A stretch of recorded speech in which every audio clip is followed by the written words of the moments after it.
Muy buenos días, amigos de Amanecer Campirano. Qué bueno que están con nosotros en esta emisión dedicada a las productoras y productores rurales en cualquier entidad, en cualquier municipio de la República Mexicana, en donde esta producción sea una actividad. Como cada mañana, saludo con mucho gusto a mi compañera en la conducción, Fernando Orozco. Fer, muy buenos días, bienvenida. Hola José Luis, muy buenos días a todos los que nos escuchan y nos miran a través de Albavisión, del 1150 de la AM, de Acústica Noticias, así como quienes nos pueden transmitir y ver y rever a través de nuestras redes sociales en el YouTube o en Facebook. Muchísimas gracias por estar con nosotros un amanecer más. Muchas gracias, Fer. Y bueno, vamos a iniciar con nuestra entrevista. Nos acompaña en la línea de Amanecer Campirano el doctor, Alberto Uc Hernández. Él es presidente de la Federación de Colegios de Agrónomos de la República Mexicana. Y vamos a hablar de un tema que pues nos involucra, nos beneficia o nos perjudica prácticamente a todos los mexicanos. ¿A qué me refiero? Al valor de la moneda mexicana. El peso, el superpeso, el peso fortachón, está sobrevaluado, está subvaluado. Ese es el tema que nos ocupa. Hay que recordar que, recientemente el peso mexicano ha tenido una cotización muy particular frente al dólar de los Estados Unidos. En algunos momentos ha estado incluso en 16 pesos con 79 centavos por dólar, 16.85. En otras ocasiones el peso ha estado prácticamente a 26 pesos por dólar. En fin, la fluctuación en los últimos años ha sido amplia. Pero esto, ¿qué efectos, qué repercusiones tiene con el sector agroalimentario? ¿Nos perjudica, nos beneficia? De ello vamos a hablar con nuestro especialista. Incluso está el tema de las reservas internacionales, más de 203 mil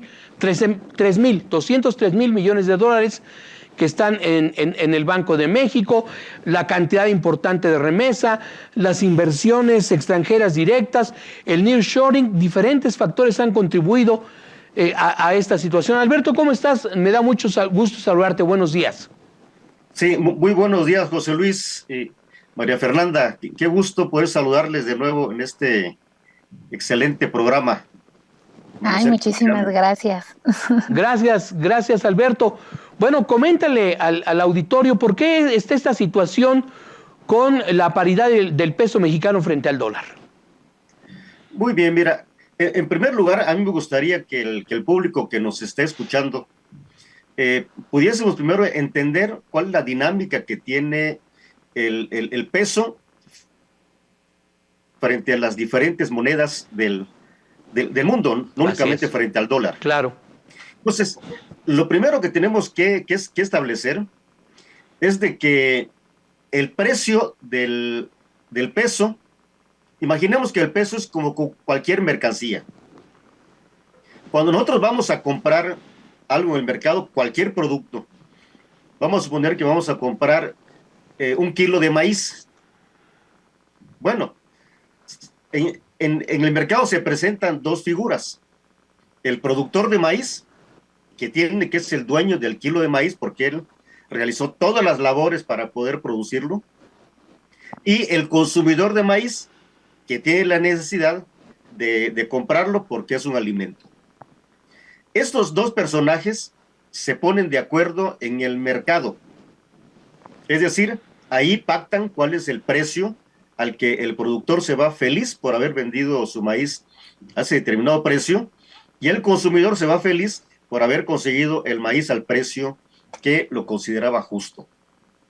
Muy bien, entonces esto es válido para todas las mercancías. Pero ¿qué sucede y de qué depende el precio? Esto es algo muy importante que nos quede, que quede muy claro. El precio pues va a depender de la oferta y la demanda. En el ejemplo que estamos poniendo, si en el mercado hay mucho maíz, más maíz de lo que la gente quiere comprar, lo que nosotros decimos es que hay un exceso de oferta de maíz. Por lo tanto, el productor va a estar dispuesto a venderlo a un precio menor porque de otra manera no lo podría vender. Y el consumidor, al darse cuenta de que hay muchísimos productores que quieren vender su maíz, por supuesto, que va a estar ofreciendo un precio menor. Es decir, cuando tenemos escasez de un producto, como el caso de los jitomates, que de repente no hay muchos jitomates en el mercado, pues estos se ponen muy caros. Y cuando hay un exceso de producción, temporal por supuesto, lo que encontramos es que los precios son muy bajos. Bueno, pues exactamente esto es lo que sucede con el valor del peso frente a las otras divisas. Pero aquí estamos hablando de un mercado muy especial.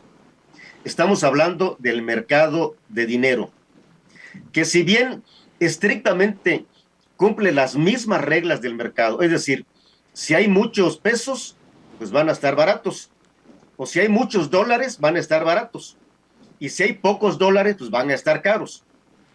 Entonces, en ese sentido, es que decimos que de repente, cuando hay muchísimos dólares, pues estos tienden a estar mucho más baratos, como es el caso que nos ocupa actualmente en nuestro país. Entonces, bueno, si nos queda claro el principio de que los dólares el día de hoy están baratos porque hay muchos, la pregunta es decir, ¿y por qué hay muchos dólares? Entonces, miren, aquí yo les comparto brevemente cómo, cómo se trata de controlar, dijéramos esto, a través del Banco de México, porque vale decir, y a lo mejor esto ya es un poquito para especialistas, pero voy a tratar de explicarlo para toda la población rural que nos escucha. Hay dos, dijéramos, hay dos autoridades que regulan la economía. El gobierno, que motiva a través del gasto que tiene el gobierno, a través de los subsidios que le da a la población, a través de las inversiones que hace, está jugando un papel en la economía. Pero decimos está jugando un papel en la economía real. Porque si el gobierno incrementa su gasto, pues por supuesto que eso va a significar que hay un incremento a lo mejor en la producción, a lo mejor un incremento en la productividad, o a lo mejor un incremento nada más en la demanda. Si lo que el gobierno hace es transferir recursos para que la gente pueda comprar, si, no, si la inversión del gobierno no genera producción, bueno, lo que sí va a generar es un exceso de demanda y a lo mejor vamos a empezar a tener un problema de inflación. Miren, entonces el otro actor, decíamos, es el Banco de México. Aquí llama la atención porque en gran medida, el éxito que se ha tenido en materia económica en estos últimos años ha sido precisamente por la actuación del Banco de México dentro de sus atribuciones, yo diría de manera responsable, para tratar de controlar la inflación, que ese es un problema que nos pega a todos. Sin embargo, el Banco de México, fíjense, pues tiene que seguir un poquito el ritmo de movimiento que tiene el Tesoro estadounidense, es decir, la famosa Fed.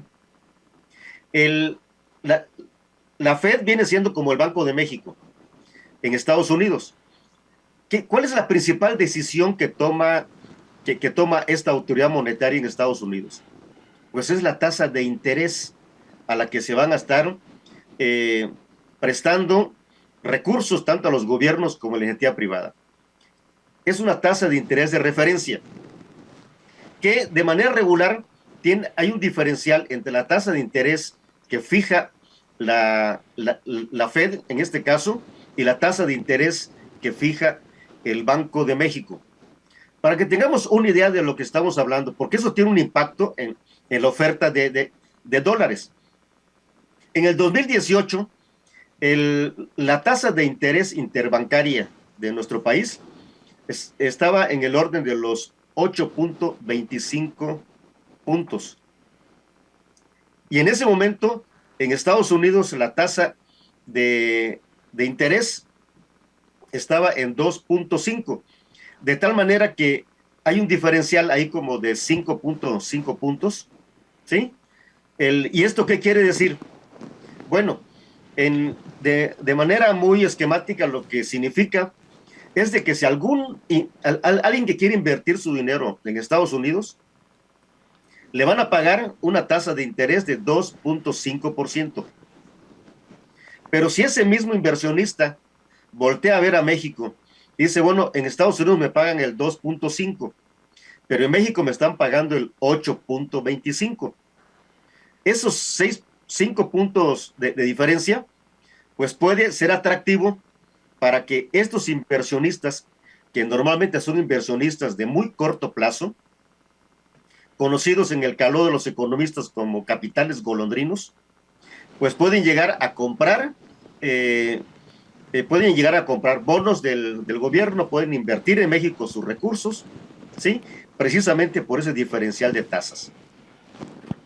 En el 2018, cuando teníamos ese diferencial, fíjese, el tipo de cambio estaba en el orden de los 19.65 y teníamos una inflación cercana al 4.4%, que estaba un poquito alejado de los criterios que se habían establecido, porque se esperaba que la tasa de interés en México en ese año pues fuera muy por debajo del 3%, de tal manera que ya se empezaron a prender los focos rojos para poder controlar la inflación. ¿Qué fue de las cuestiones que sucedieron en favor, dijéramos, de nuestro país en el 2019? Estamos hablando esto antes de la pandemia. La tasa de referencia de Estados Unidos pasó de 2.5 a 1, que disminuyó en 0.75 puntos base, como se conoce, y eso dio la posibilidad de que México también redujera la tasa de interés a 7.25. Ese diferencial, obviamente, ayuda porque entonces hace que el tipo de cambio se pueda mover muy poco, pero en este caso tuvo un impacto importante en la inflación, que pasó de 4.4 el 18 al 3% en el 19. Y así por el estilo podemos ir viendo cómo, por eso cuando escuchamos que la Fed en Estados Unidos va Alberto, a hablar sobre sus criterios. Alberto, perdón Sí, por la interrupción. Fíjate que tenemos que hacer una pausa. Tenemos que escuchar a los patrocinadores de Amanecer Campirano. Danos unos segundos y continuamos platicando de este importante tema. Fer, vamos a una pausa y regresamos enseguida. Regresamos. Recuerda brevemente, por favor, a nuestro auditorio las frecuencias en donde nos pueden escuchar. Claro que sí, síganos escuchando a través del 1150 del AM en la Ciudad de México, por supuesto que a través de Albavisión Canal 13 en varios estados de la República, sur, sureste, el Bajío, en el norte también tenemos por ahí algunos estados y por supuesto para que nos puedan ver y rever y retomar también esta clase con el doctor, perdónenme, a través de nuestro Facebook y nuestro YouTube Acústica Noticias. Bien, vamos a esa pausa.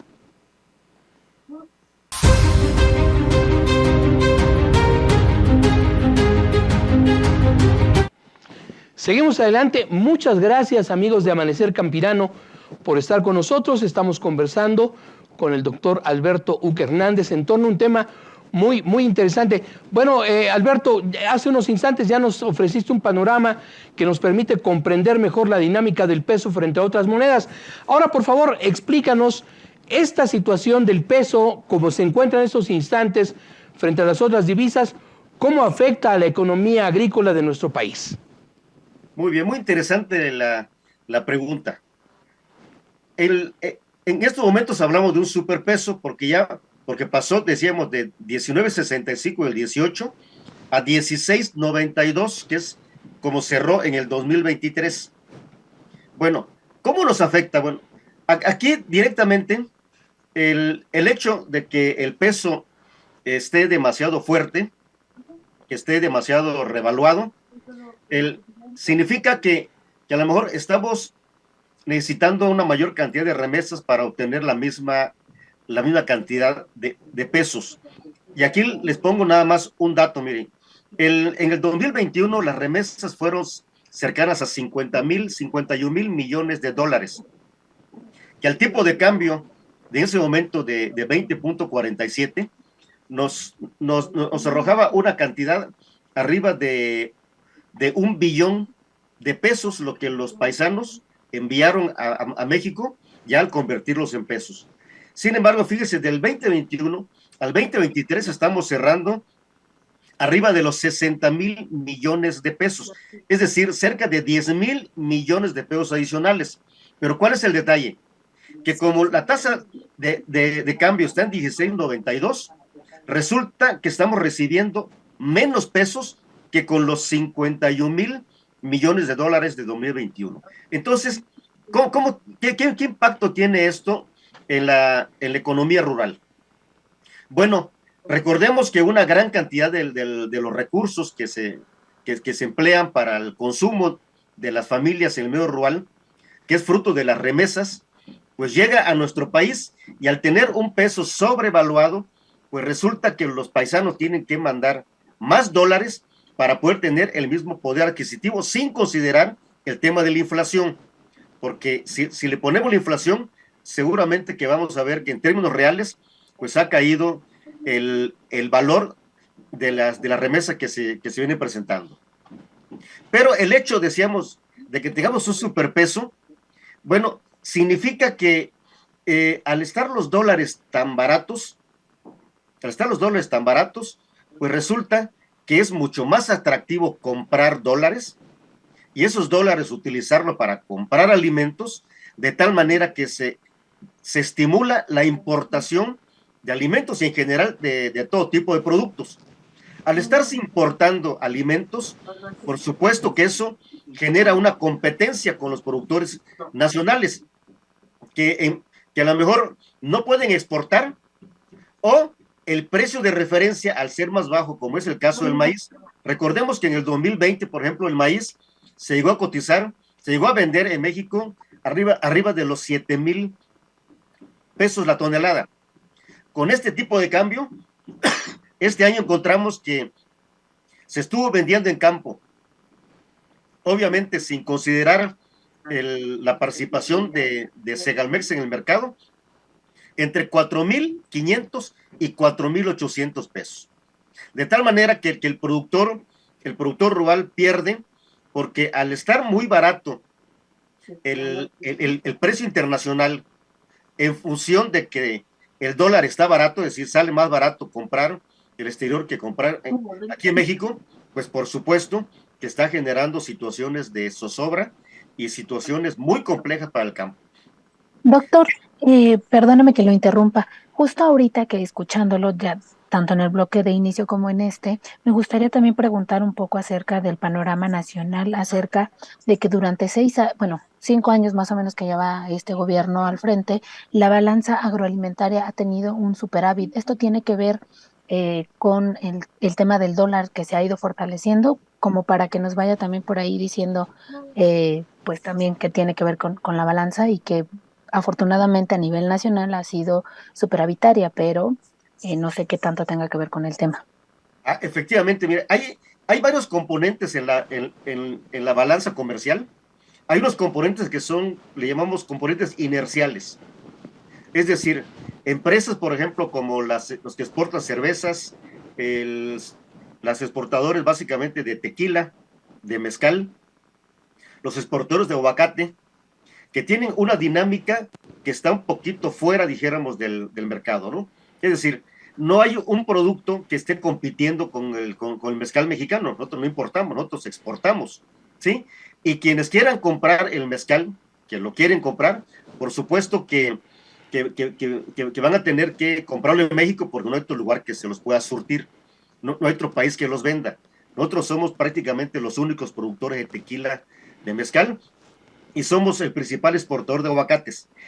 Estos productos, incluyendo las berries, que están muy relacionados con los hábitos de consumo de tanto Estados Unidos y Canadá, tienen un componente inercial, de tal manera que independientemente de que esté caro o esté barato, en este momento, quienes decidan consumir otro producto lo tienen que comprar al precio que finalmente se esté definiendo. Pero los que sí pierden, ¿sí? Entonces, por eso tenemos una balanza agroalimentaria que esconde lo que está sucediendo con los pequeños productores, con los productores de granos. Recordemos que en el caso de los productores de granos, pues sí hay una sustitución muy clara entre la producción nacional y la producción que se puede conseguir en el extranjero. Básicamente estamos hablando de la producción de maíz y lo estamos viendo con los números. Este año vamos a estar importando, seguramente vamos a superar las 20 millones de toneladas de maíz, y si sumamos con todos los granos, a lo mejor vamos a llegar a las 28, 30 millones de toneladas entre maíz, el frijol inclusive. Frijol estamos importando una cantidad muy grande de la Unión Americana. Soya no se diga, el arroz, más del 80%, porque resulta que con ese superpeso, y al ser estos productos commodities, como le decimos, ¿sí? El que lo puedes conseguir en el mercado internacional, en función de la cotización que se estén dando en los mercados de granos, básicamente en la bolsa de Chicago, pues por supuesto que tiene un impacto en los pequeños productores de granos, en donde claramente la balanza agroalimentaria ahí es totalmente deficitaria. Alberto, por otra parte, el peso mexicano está revaluado frente al dólar, pero esto es producto de una subvaluación o de una sobrevaloración de nuestra moneda. ¿Y cuál es tu pronóstico? ¿Qué pueden esperar productoras y productores rurales para más adelante? ¿Cuál podría ser el comportamiento de nuestra moneda respecto a otras divisas, tomando en cuenta la geopolítica actual?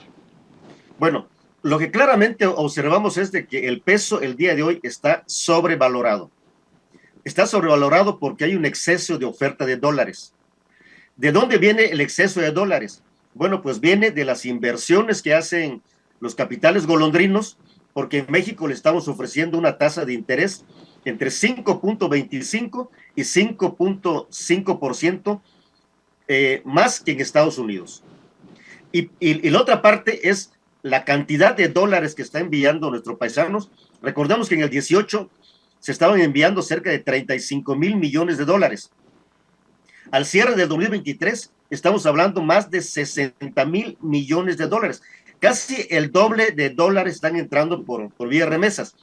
Esos dólares, por supuesto, se quedan en el Banco de México y ayudan a que tengamos una oferta de dólares lo suficientemente grande para que sean baratos.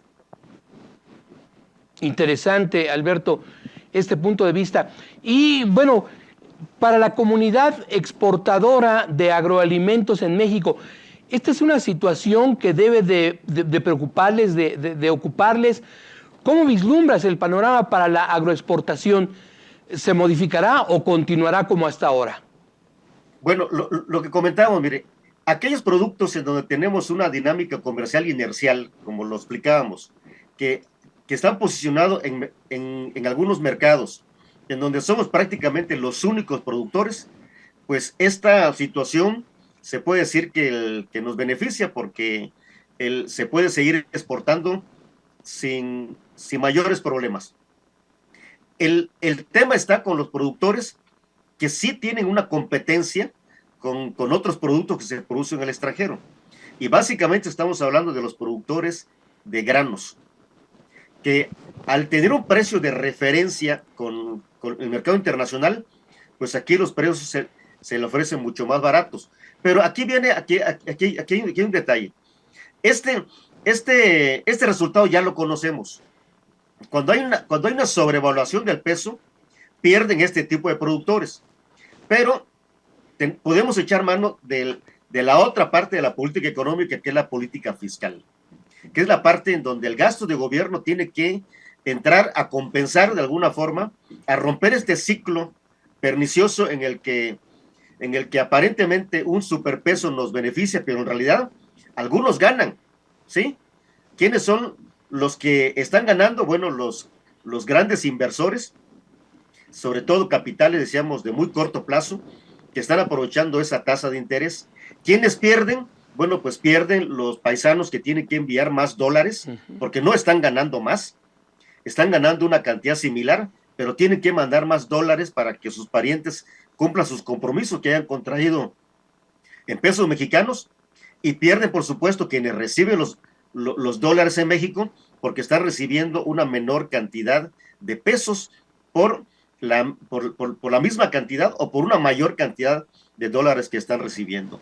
Pierden los Alberto, pequeños. Sí, perdón, Alberto, para los productores, productoras rurales que diario se levantan a hacer sus labores a la parcela, ¿cuál es la expectativa? ¿Les conviene adquirir insumos, maquinaria, fertilizantes, equipo? ¿Cuál es la recomendación? bueno, como decíamos, no debería tener un impacto en el mercado real los movimientos los movimientos de la base monetaria. No debería tener un impacto. Siempre que vaya acompañado de políticas anticíclicas. Si el gobierno está viendo de que el ingreso que están obteniendo los pequeños productores no es suficiente, esperaríamos una política anticíclica que compense precisamente esa pérdida. Y hay muchas formas de poder compensar esa pérdida. Una, por ejemplo, es la que se tenía anteriormente, que es el ingresar a los mercados para poder comprar un precio objetivo o poder cotizar, dijéramos, comprar algún precio en el mercado de granos para que el precio futuro pues esté de acuerdo a nuestras expectativas. Yo creo que la economía nacional en general está el día de hoy prendido de alfileres, porque evidentemente algún cambio, dijéramos, en las preferencias de los que están invirtiendo el día de hoy en México y que han provocado que en este momento tengamos más de 210 mil millones de dólares de reservas, ante una caída abrupta por algún evento. Recordemos que estamos en un año electoral. Así es. En donde cualquier detalle pudiera poner nervioso a estos inversionistas y de tener una salida, dijéramos, masiva de estos capitales, pues nos podría enfrentar en una situación en donde las expectativas pueden ser no muy halagadoras. Alberto, muchas gracias por tu participación en Amanecer Campirano. Te lo apreciamos. Muchas gracias a todos ustedes. Aquí estamos siempre pendientes para tratar los temas que consideren gracias. que podemos nosotros abordar. Gracias al doctor Muchas Alberto gracias. Fernández Fer. Vamos a una pausa. Vamos a pausa.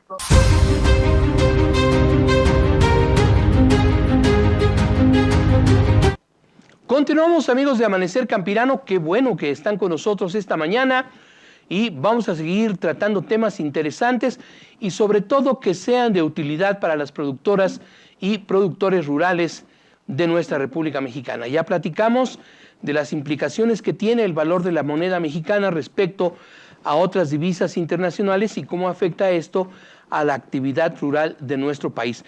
Y vamos a abordar otro tema trascendente, importante para todos los 130 millones de mexicanos aproximadamente que somos. Me refiero a la situación de la producción de maíz, especialmente para tortilla y para otra cantidad infinita de usos, el agropecuario, el uso pecuario, entre otras actividades.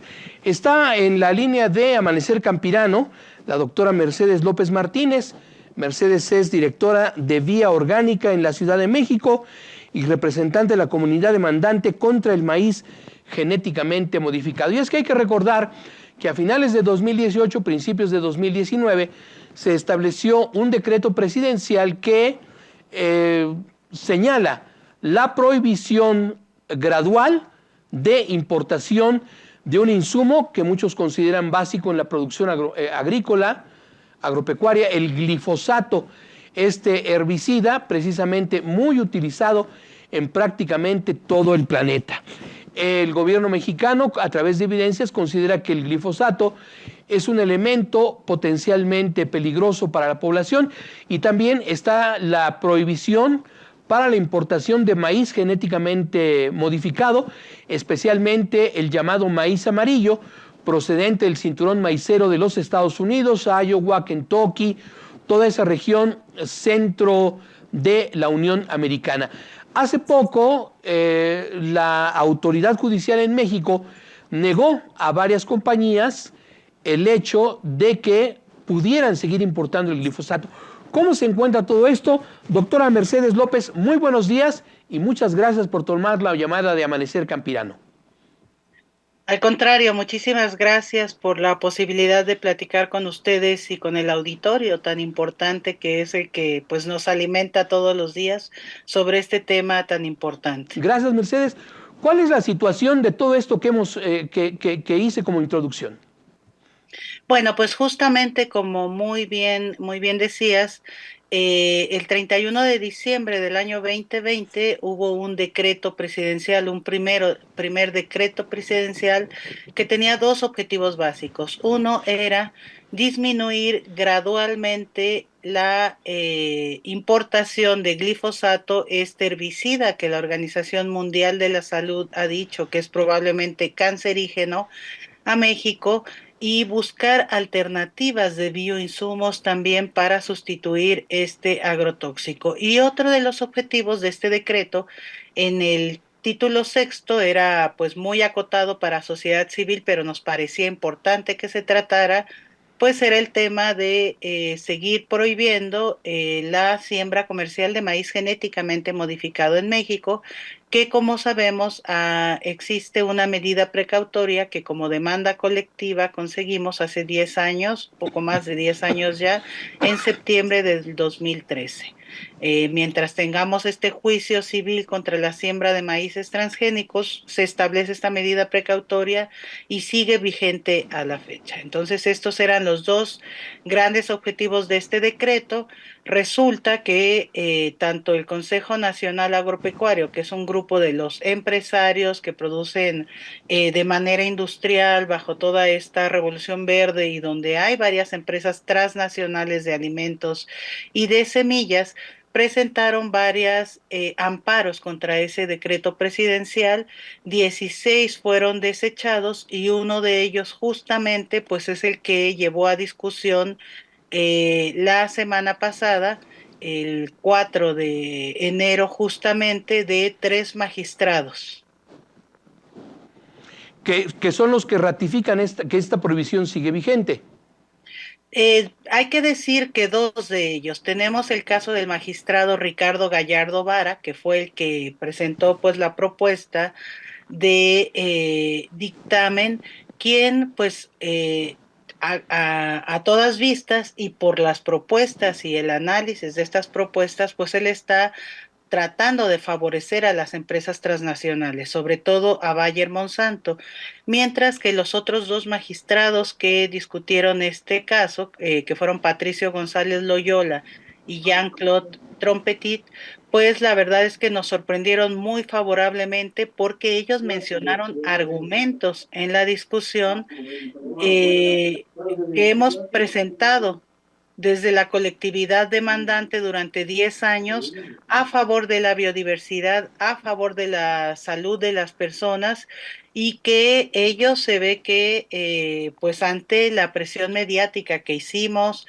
y ante los aportes que les dieron varias instancias de gobierno también mandatadas para dar seguimiento a este decreto presidencial, pues aportaron elementos, ¿no? Entonces, la verdad es que pensamos que fue muy ética la discusión y muy importante que estos dos magistrados, Patricio González Loyola y Jean-Claude Trompetit, hablaran del principio precautorio y de la medida cautelar contra la siembra de maíz genéticamente modificado ante el probable daño por cáncer y a favor de la defensa, como les decía, de la salud y la biodiversidad.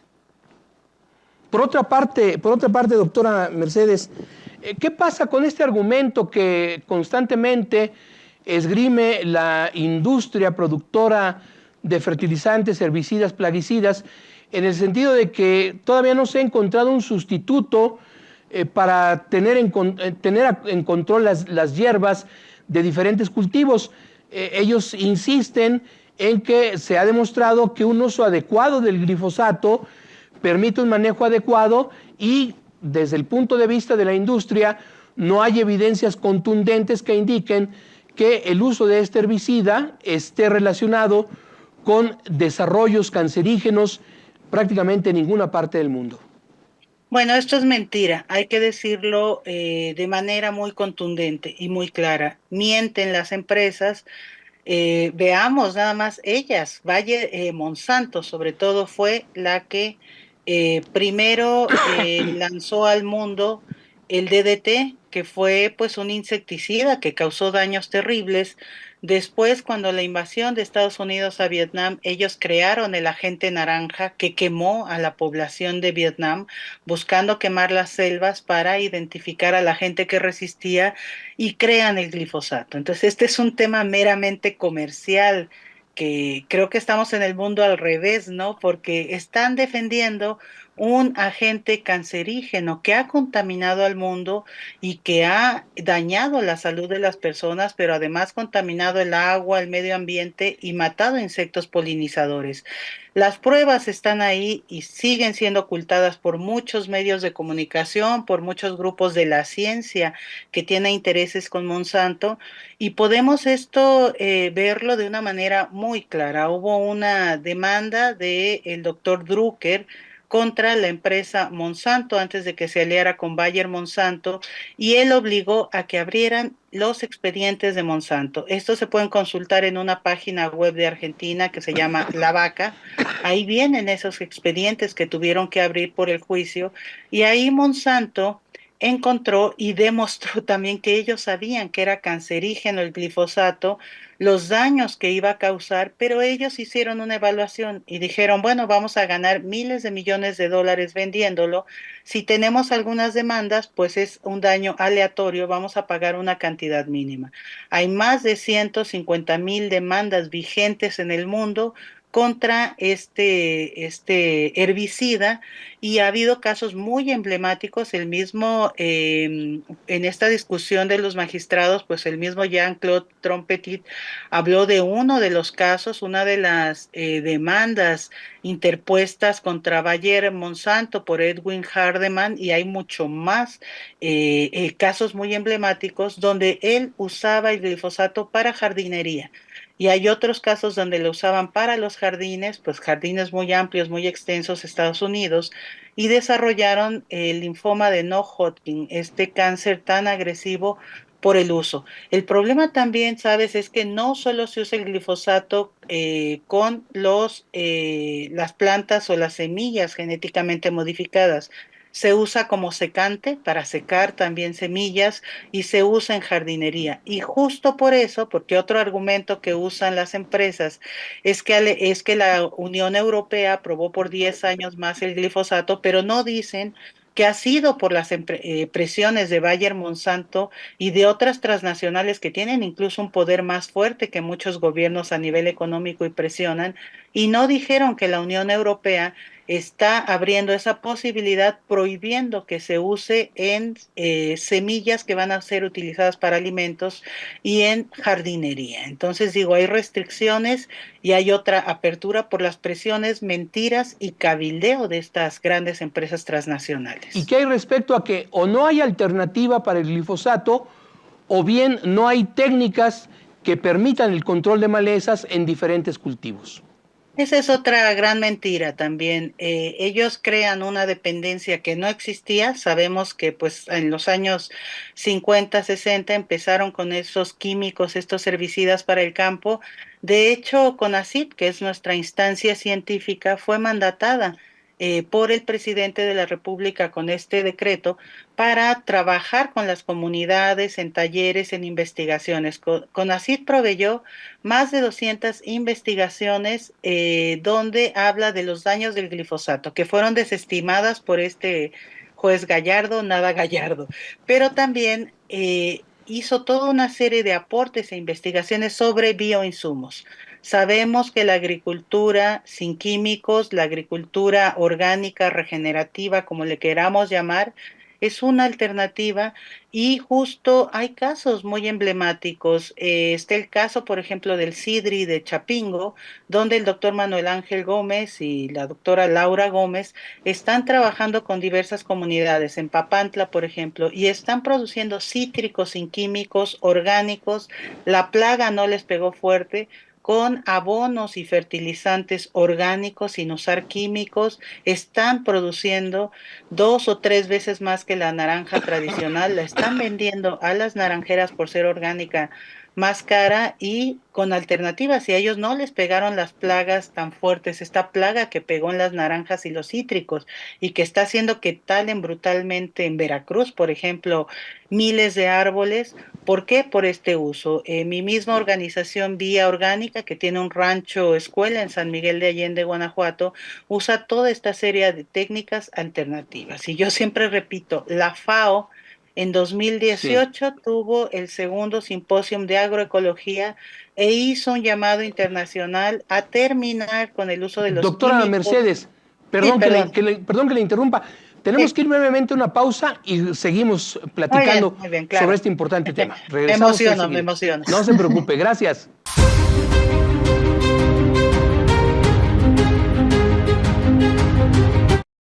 Seguimos adelante, amigos de Amanecer Campirano. Gracias por estar con nosotros. Fer, te pido que seas tan amable de comentarle a nuestros amigos del auditorio cuáles son los medios de contacto y los lugares en donde pueden sintonizar este programa.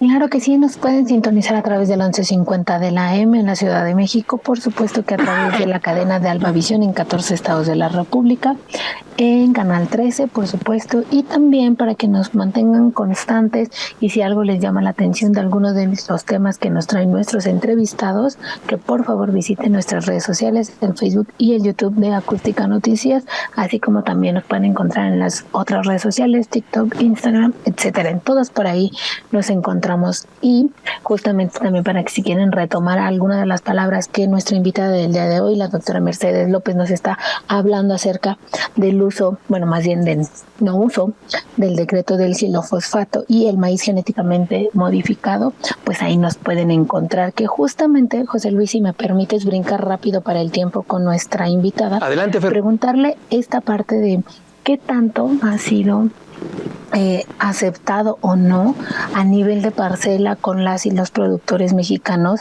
esta retención o más bien esta parte de decir ya ir transformando o ir regresando a sus saberes. Si bien no todos tenían la posibilidad de utilizar este tipo de agroquímicos dañinos, había algunos que lo utilizaban y la verdad es que siendo un poco no sé si realista o más bien comentando, a veces los productores no se fijan tanto en en el medio ambiente, sino también en lo que, como lo han venido haciendo, que les reditúe. Entonces, ¿cómo ha sido esta poquita transición que lleva? Ya nos habló de los estudios, ya nos habló de, bueno, gran parte de la legislación, de la lucha constante que ha sido para poder hacer válido el decreto, para poder hacer una transformación hacia una agricultura mucho más sustentable, mucho más agroecológica, por supuesto, pero ¿cómo se han enfrentado con las y los productores? ¿Qué tanto lo han recibido y qué tanto ellos miran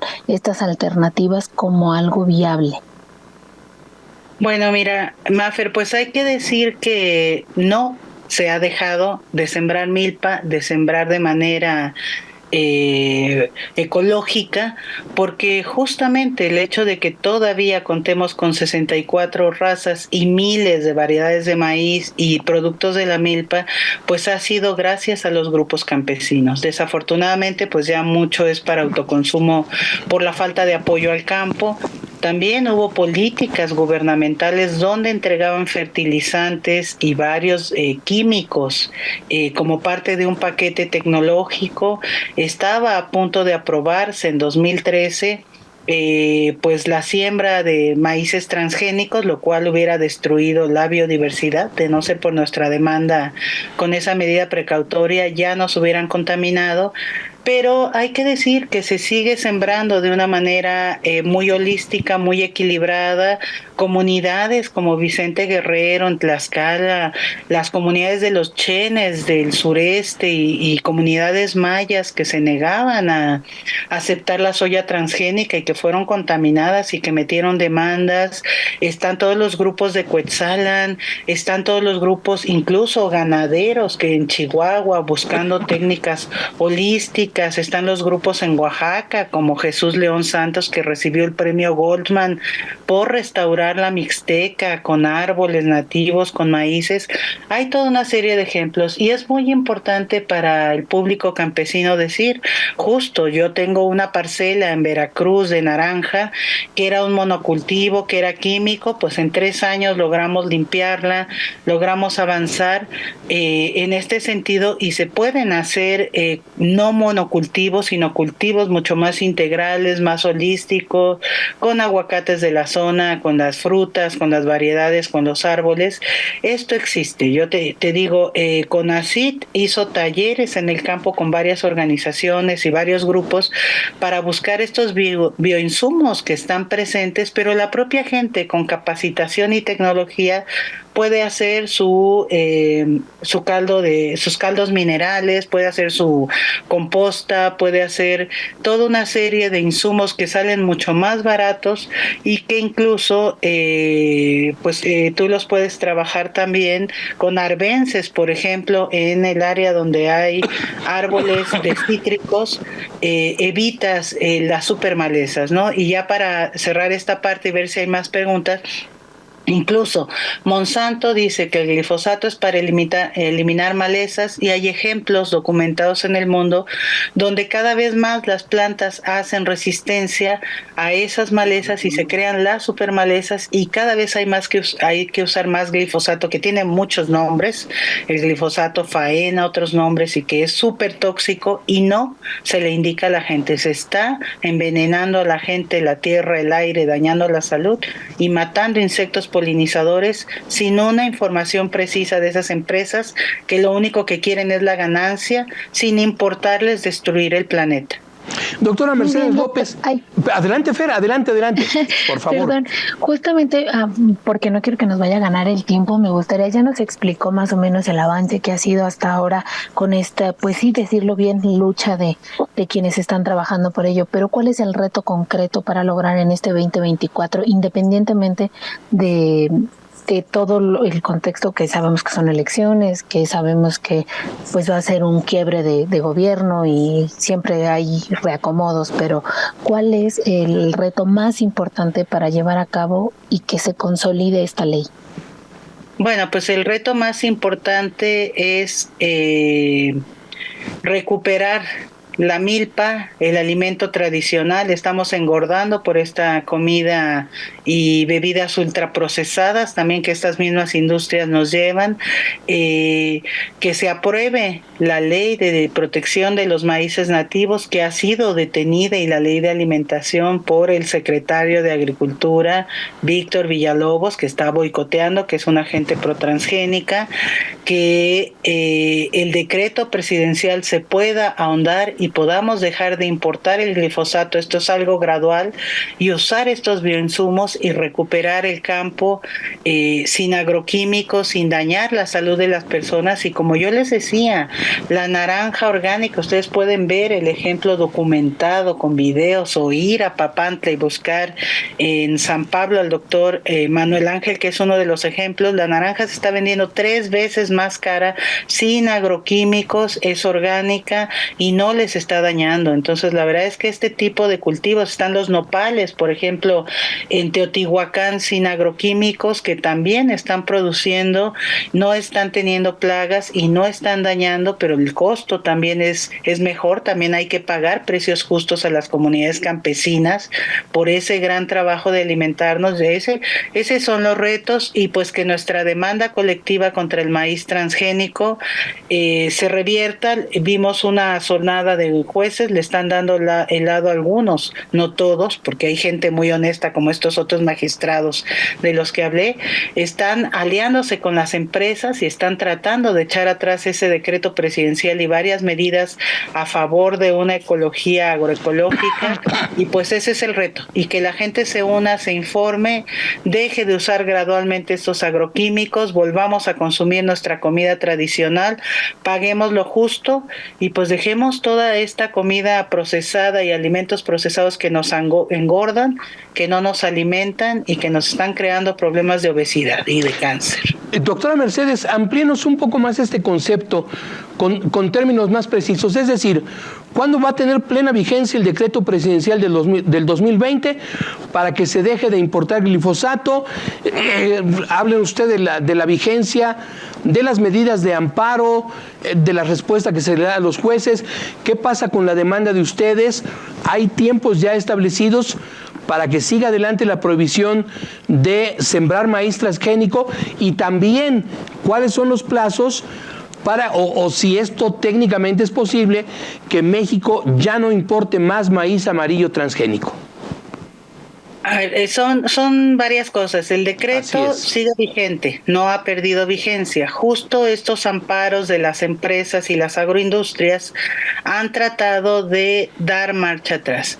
En esta discusión específica, este amparo de Monsanto que fue desechada, ¿no? O más bien se aplaza la propuesta de resolución, se pidió que el magistrado Ricardo Gallardo Vara, que tiene claros intereses con la transnacional, vuelva a redactar otra propuesta de resolución diferente. Pensamos que él va a seguir insistiendo en favorecer a las empresas. Ahí hay un contubernio pues muy fuerte, ¿no? Entre ellos, pero tenemos la esperanza de que los otros dos magistrados lo paren. Entonces, pues aquí de plazos es muy difícil porque pues son los juzgados y tal, pero pensamos que en un mes él va a tener otra nueva propuesta y vamos a estar muy pendientes para detenerlas y nuevamente, como pensamos, va a favor de las empresas. Esto es el decreto presidencial.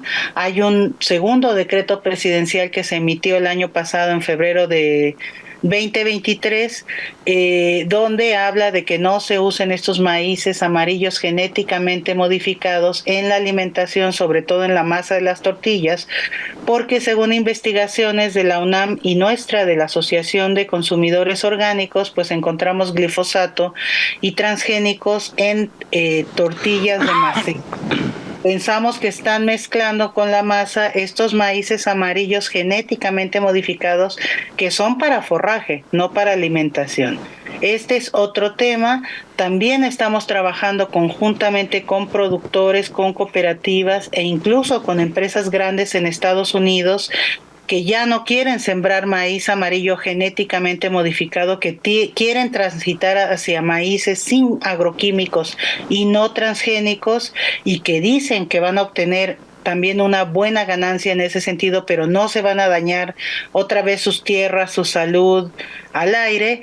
Y la otra es que nuestra demanda colectiva, que tiene 10 años, justo el Día Nacional del Maíz, en noviembre del año pasado, pues los jueces dictaron a favor de las empresas. Lo que estamos pidiendo en esa demanda no es un pago económico, no habría dinero para solventar la contaminación de nuestros maíces. Estamos pidiendo dos declaraciones de los jueces. Una, que los maíces genéticamente modificados dañan la biodiversidad de las generaciones presentes y futuras de México, por lo cual no deben de sembrarse en México, centro de origen y diversificación. Fallaron a favor de las empresas, nos amparamos inmediatamente, eso es algo que está en curso, no sabemos, los tiempos son tenemos 10 años y apenas entramos al fondo de la demanda, pero seguiremos resistiendo y defendiendo.